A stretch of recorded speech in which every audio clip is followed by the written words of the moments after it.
சாதனைகள்லாம் தொடரணும்னா வர்ற ஏப்ரல் 19ஆம் தேதி நீங்க வாக்குச்சாவடிக்கு போய் உதயசூரியன் சின்னத்துல வாக்களிக்கணும்.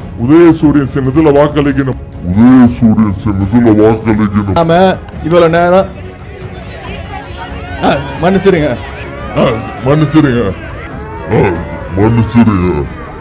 நம்முடைய கூட்டணி சின்னம் தீப்பெட்டி சின்னத்துல நான் தப்பு பண்ணாலும் நீங்க தெளிவா இருக்கீங்க. நான் உங்களை செக் பண்ணேன்.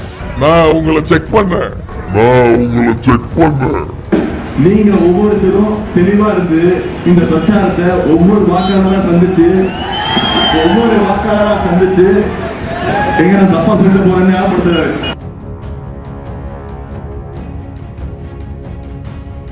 இந்த சாதனைகள்லாம் தொடரணும்னா வர்ற ஏப்ரல் 19ஆம் தேதி நீங்க வாக்குச்சாவடிக்கு போய் உதயசூரியன் சின்னத்துல வாக்களிக்கணும். பண்ணுவீங்களா?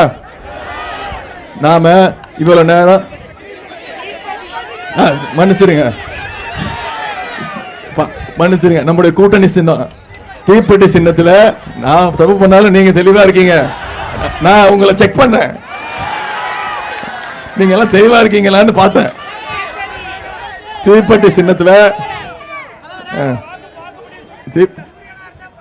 தீப்பெட்டி சின்னத்துல வாக்களிச்சு சகோதரர் துரை வைகோ அவர்களை 5 லட்சம் வாக்கு வித்தியாசத்துல ஜெயிக்க வச்சு நீங்க அனுப்பணும். செய்வீங்களா?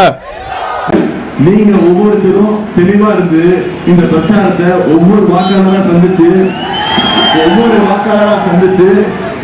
எங்க நான் தப்பா சொல்லிட்டு போறேன்னு ஞாபகப்படுத்துறாரு.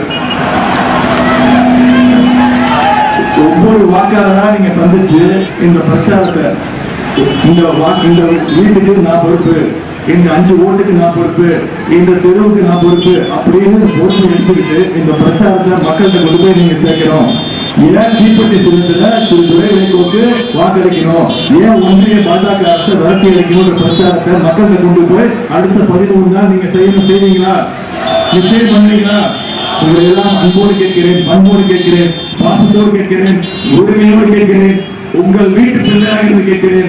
இன்னும் பெருமையா சொல்ற தலைவருடைய மகனாக இருந்து கேட்கிறேன். இன்னும் பெருமையா பூரிப்பா சொல்லுங்க முத்தமிழ் கலைஞருடைய பேராக இருந்து கேட்கிறேன். தீப்பெட்டி சின்னத்தில் வாக்களிங்க.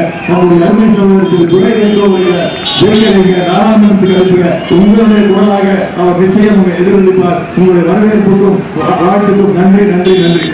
இதுபோன்ற செய்திகளை மேலும் தெரிந்து கொள்ள எங்களது யூடியூப், Facebook மற்றும் Twitter ஆப்களை சப்ஸ்கிரைப் செய்யவும்.